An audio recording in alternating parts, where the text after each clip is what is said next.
Hello students, good evening. Learn 24 academy में आपका स्वागत है। देखिए स्टूडेंट्स, हम डेली बेसिस पे आपके लिए करंट अफेयर्स के टॉपिक लेकर आते हैं और ये जो करंट अफेयर्स है ये आपके लिए काफ़ी ज़्यादा इंपॉर्टेंट है क्योंकि ये सभी प्रतियोगिता परीक्षाओं के लिए समान रूप से उपयोगी है। हालांकि हमारा मेजर फोकस किस पे है? केंद्रीय विद्यालय संगठन, Navodaya Vidyalaya schools, Eklavya model residential schools plus जो टीचर्स के एग्जाम्स हैं सभी के लिए ये समान रूप से उपयोगी रहेगा। तो आज ये बिना देरी कर स्टार्ट करते हैं आज का लेक्चर। उससे पहले डिस्कस कर लेते हैं कल का टॉपिक। तो देखो, हमने कल डिस्कस किया था जूस जेकिंग स्कैम और यहाँ पर एक एमसीक्यू दिया था, तो आज ही उसको आंसर को डिस्कस कर लेते हैं।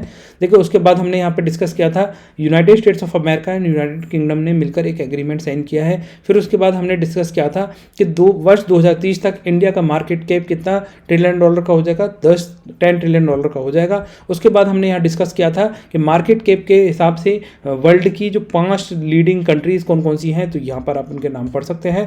फिर उसके बाद हमने डिस्कस किया था कि ताइवान में अभी बहुत ही कैटास्ट्रॉफिक भूकंप आया है, बहुत बड़ा भूकंप आया है जिसकी वजह से ताइवान पूरा हिल गया है।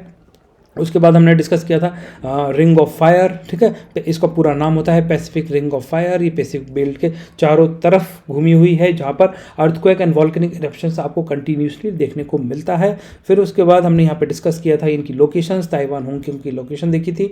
फिर हमने ये डिस्कस किया था कि यहाँ पर जो पैसिफिक प्लेट है इसके सराउंडिंग में कौन कौन सी प्लेट है और उन प्लेटों के कन्वर्जेंस और डाइवर्जेंस पे क्या क्या एक्टिविटीज़ हो रही हैं। कन्वर्जेंस में दो प्लेटें आपस में मिलती हैं और वहाँ पर माउंटेन्स का फॉर्मेशन होता है, हाई वॉल्केनिक एक्टिविटीज़ आपको वहाँ देखने को मिलती है। जनरली वहाँ पर वॉल्केनोज बहुत ब्लास्ट के साथ फटते हैं, है ना, ये थोड़ा सा ध्यान रखें। और जहाँ पर डाइवर्जिंग प्लेट होती है वहाँ पर क्या बनती है? खाई बनती है, रिज बनती है। तो ये नीचे आप ये देख पा रहे हैं, ये वाली डाइवर्जिंग रिंज है। कल हमने डिस्कस किए थे काफ़ी डिटेल में, जिसने लेक्चर नहीं देखा वो देख लीजिए, जिससे आपकी तैयारी और ज़्यादा मजबूत हो सके। उसके बाद लास्ट में आपको एक क्वेश्चन दिया था, तो देखिए क्वेश्चन में क्या था कि हाल ही में किस संस्थान ने अंतर्राष्ट्रीय शतरंज महासंघ रेटेड शतरंज टूर्नामेंट की मेजबानी की है? तो ये किसने की है? ऑप्शन नंबर ए हो जाएगा आपका आंसर। आईआईटी मद्रास ने ये मेजबानी की थी शतरंज टूर्नामेंट की, ठीक है। तो आ जाइए, अब आज का लेक्चर स्टार्ट करते हैं।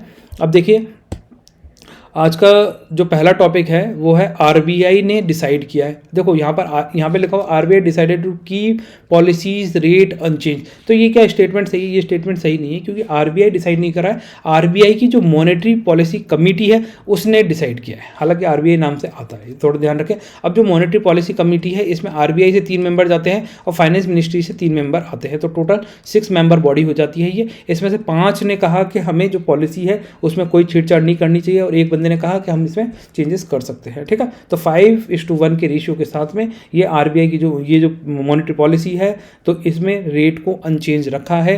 जो हमारी जो मेन रेट है वो कौन सी होती है? रेपो रेट होती है। अगर रेपो रेट में जितने बेसिस पॉइंट चेंज करेंगे उसी हिसाब से अदर जो रेट है उनमें भी चेंज हो जाता है। अगर जैसे मान लीजिए इसमें 6.5% है, अगर हम इसमें कहते हैं 0.25 बेसिस पॉइंट इसे इंक्रीज किया जाता है तो इसी के साथ साथ जो अदर बैंक रेट्स हैं वो भी 0.25 बेसिस पॉइंट के साथ में इंक्रीज हो जाएंगी सारी की सारी, ठीक है।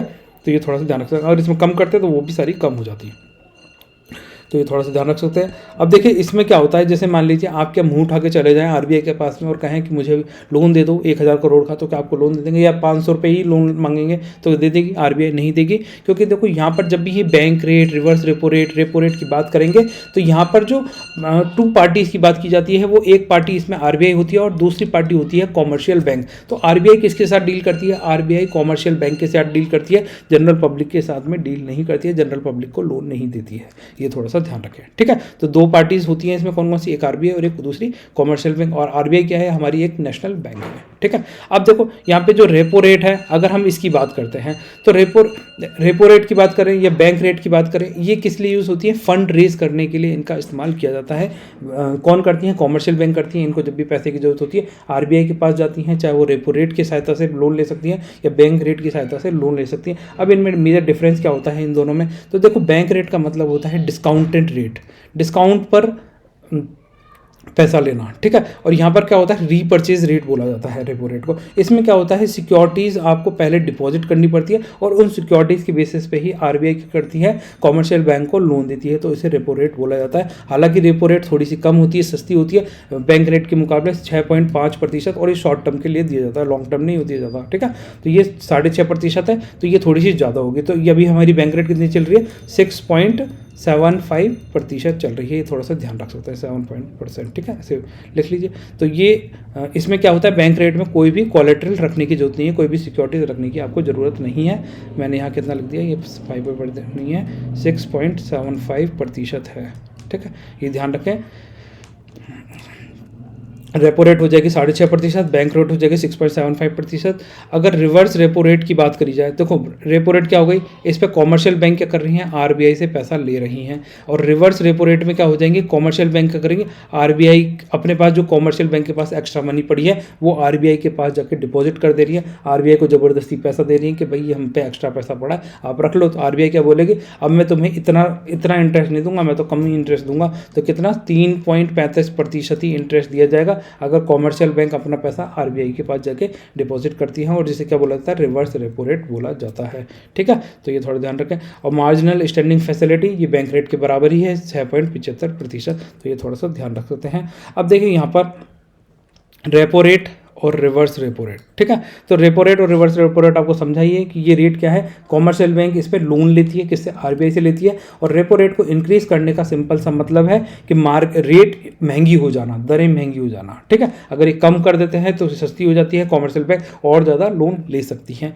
अगर महंगी होंगी तो कॉमर्शियल बैंक कम लोन लेंगी, रेट ज़्यादा महंगी है, ठीक है। और रिवर्स रेपो रेट क्या होती है, रिवर्स रेपो रेट में कॉमर्शियल बैंक क्या करती हैं, जो उनके पास में सरप्लस मनी पड़ी हुई है वो कहाँ डिपॉजिट कर देंगे, आरबीआई के पास जाके डिपॉजिट कर देंगे। अगर रिवर्स रेपो रेट को इंक्रीज कर दिया जाए तो इसका मतलब है कि कॉमर्शियल बैंकों को अब ज़्यादा इंटरेस्ट मिलेगा। कौन देगा, आरबीआई देगा। तो वो जनरल पब्लिक में क्यों जाएंगे, वो फिर आरबीआई के पास ही चले जाएंगे, सारा पैसा वहीं दे देंगे और लोगों को पैसा मिलेगा नहीं। तो रिवर्स रेपो रेट क्या करती है, मार्केट से पैसा खींचने के लिए आरबीआई इसको बढ़ाती है, ठीक है। जब भी आरबीआई क्या करेगी, रिवर्स रेपो रेट को इंक्रीज कर रही है तो मार्केट से पैसा क्या कर रही है, अपने पास लेकर आ रही है। मार्केट में जो लिक्विडिटी है उसको कम करने के लिए इनको बढ़ाया जाता है, ये थोड़ा ध्यान रखें, ठीक है।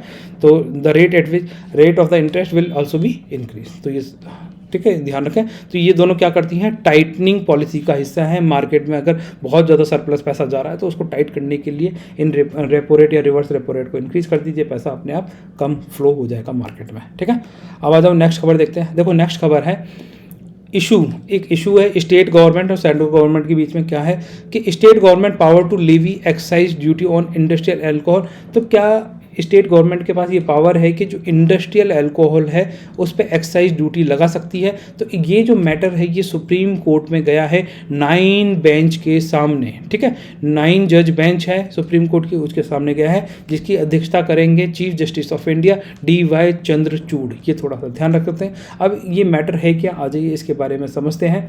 तो देखिए ये मामला 1999 में उत्तर प्रदेश सरकार द्वारा एक अधिसूचना से उत्पन्न हुआ। उत्तर प्रदेश सरकार ने क्या करा, यूपी में 15% शुल्क लगा दिया। किस पे लगा दिया, शराब का उपयोग अगर आप सीधे डायरेक्टली कंज्यूम कर रहे हैं या वाहनों के लिए जो डाइल्यूटेड करके विले करके बाय प्रोडक्ट्स के रूप में इसका इस्तेमाल कर रहे हैं तो 15% शुल्क किसको देना पड़ेगा, सेंट्रल गवर्नमेंट, स्टेट गवर्नमेंट को देना पड़ेगा। यूपी गवर्नमेंट ने इस तरीके का एक अधिनियम लेकर आ गई, ठीक है। तो अब इसके अगेंस्ट में क्या करा, एक मोटर तेल और डीजल वितरक द्वारा इसको चुनौती दी गई इस केस को। इन्होंने इसमें कहा कि ये जो आपने ये जो कर लगाया गया है ये आपके अंदर अधिकार में नहीं आता, ये आता है किसके पास में, सेंट्रल जो केंद्र उद्योग है, सेंट्रल उद्योग, ठीक है। सेंट्रल यहाँ पर नाम पढ़ देता हूँ, कहाँ पे नाम है, ठीक है, यहीं पे पढ़ लो, केंद्रीय उद्योग विकास और विनिमय अधिनियम 1951 के तहत धारा 18G के अनुसार औद्योगिक अल्कोहल पर विशेष अधिकार क्षेत्र का प्रयोग करता है। तो केंद्र उद्योग के पास में आता है और एक्ट का नाम क्या दिया गया, industries development and regulation act 1951 के तहत। और इसका जो सेक्शन है 18G के तहत इंडस्ट्रियल अल्कोहल पर अगर कोई ज्यूरिडिक्शन रखता है तो वो कौन रखता है, सेंट्रल एक्साइज के पास में ये पावर है। तो ये वाली बात कही, ठीक है। तो यहाँ पर क्या है, स्टेट गवर्नमेंट के पास पावर नहीं है और ये कह रहे हैं कि सेंट्रल एक्साइज के पास पावर है। अगर इंडस्ट्रियल अल्कोहल से रिलेटेड आपको कोई टैक्स लगाना है, छूट देनी है, जो भी करना है, डिसीजन लेने, तो वो कौन लेगा, सेंट्रल एक्साइज लेगा। तो ये वाला मैटर फिर अब सुप्रीम कोर्ट के पास में। अब देखो यहाँ पर मैटर कहाँ फंसता है, यहाँ पर मैटर फंसता है अगर हम बात करें हमारा जो इंडियन कॉन्स्टिट्यूशन है उसमें क्या है, शेड्यूल्स दे रखी है। कितनी शेड्यूल है, 12 शेड्यूल है। इन 12 में से जो 7वीं अनुसूची है, 7th जो शेड्यूल है वो डील करती है सब्जेक्ट से। कुछ सब्जेक्ट स्टेट गवर्नमेंट को दिए गए, कुछ सब्जेक्ट सेंट्रल गवर्नमेंट को दिए गए और कुछ सब्जेक्ट कॉन्करेंट रखे गए हैं जिसपे सेंट्रल और स्टेट दोनों मिलकर कानून बना सकती है। ठीक है, कुछ सब्जेक्ट पे कौन कानून बनाएगा, स्टेट गवर्नमेंट कानून बनाएगी, कुछ सब्जेक्ट पे कौन बनाएगा, सेंट्रल गवर्नमेंट कानून बनाएगी, और कुछ सब्जेक्ट पे कानून कौन बनाएगा, दोनों मिलकर बना सकते हैं। परंतु अगर जैसे मान लीजिए ये जो कॉन्करेंट सब्जेक्ट है इस पर अगर सेंट्रल स्टेट गवर्नमेंट का पहले से कोई कानून बना हुआ है और इस पर सेंट्रल गवर्नमेंट ने कानून बना दिया, ठीक है, पब्लिक वेलफेयर को देखते हुए, तो सेंट्रल गवर्नमेंट का कानून माना जाएगा, फिर स्टेट गवर्नमेंट का कानून नहीं माना जाता है जब पब्लिक वेलफेयर की बात आ जाती है। तो ये ध्यान रखें। अब देखो ये जो इस पे टैक्स लगाना है, ठीक है ना, जो शराब है, अल्कोहल है, इंडस्ट्रियल अल्कोहल पर, तो इसके लिए जो संविधान की जो शेड्यूल है, अगर स्टेट लिस्ट की बात करी जाए तो इसकी प्रविष्टि 8 में ये बात कही गई है कि नशीली शराब के उत्पादन, निर्माण, कब्जा, परिवहन, खरीद और बिक्री पर कानून बनाने की शक्ति किसको मिली गई है, स्टेट को दी गई है, सेंट्रल स्टेट लिस्ट के अकॉर्डिंग। ठीक है, कौन सी प्रविष्टि 8 में दिया गया है, या एंटिटी 8 की बात, 8वां पॉइंट जो बात कहता है वो ये कहता है स्टेट गवर्नमेंट को भी पावर दी गई है अगर नशीली शराब है उसके मैन्युफैक्चरिंग, उसका उत्पादन करना, निर्माण करना, कब्जा, परिवहन, खरीद, बिक्री पर कानून बना सकता है।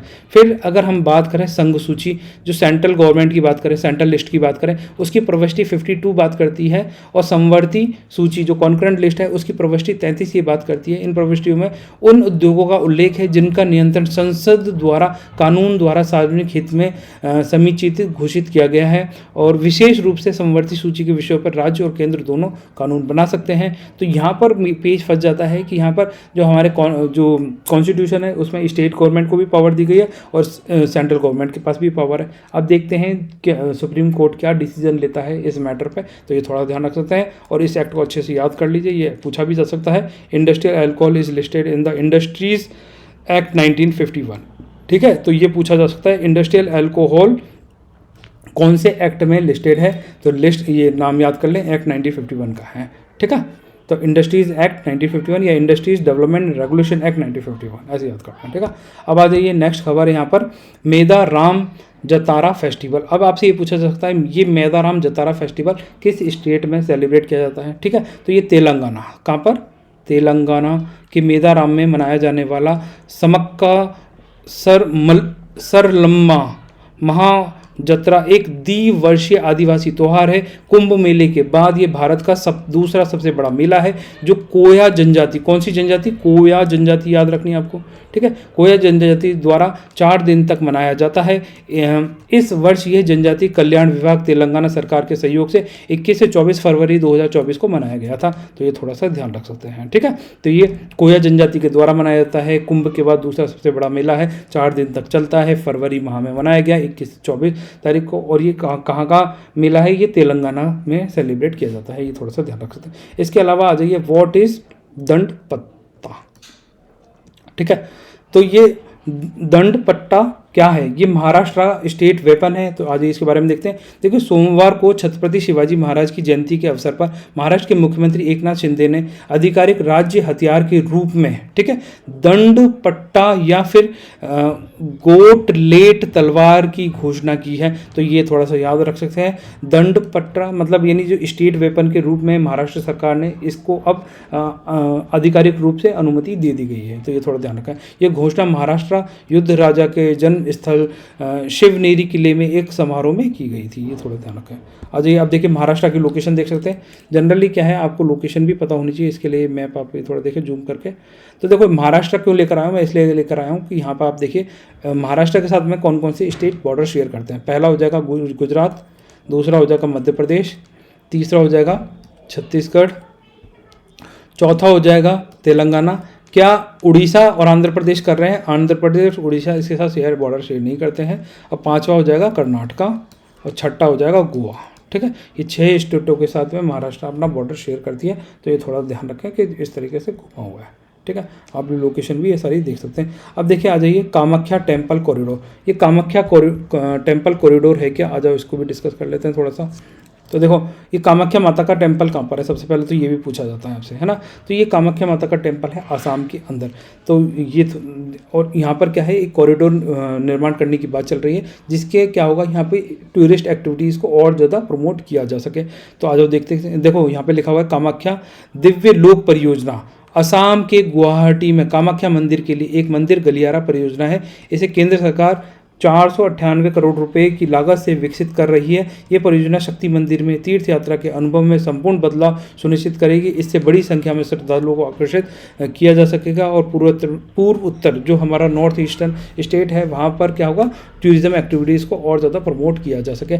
अब देखो ये जो कामाख्या माता का मंदिर है ये ब्रह्मपुत्र नदी के पास में है, मतलब एडजॉइनिंग में है। इतना मतलब बिल्कुल भी पास में नहीं है पर वैसे पास में पड़ेगा अगर मैप में देखेंगे तो। आज वो देखते हैं। देखो ये ब्रह्मपुत्र नदी है, अगर आप देखेंगे अरुणाचल प्रदेश मतलब इस तरीके से बहते हुए आती है, अरुणाचल प्रदेश में से बहते हुए आएगी और यहाँ पर आप ये देख पा रहे हैं यही है कामाख्या माता का मंदिर।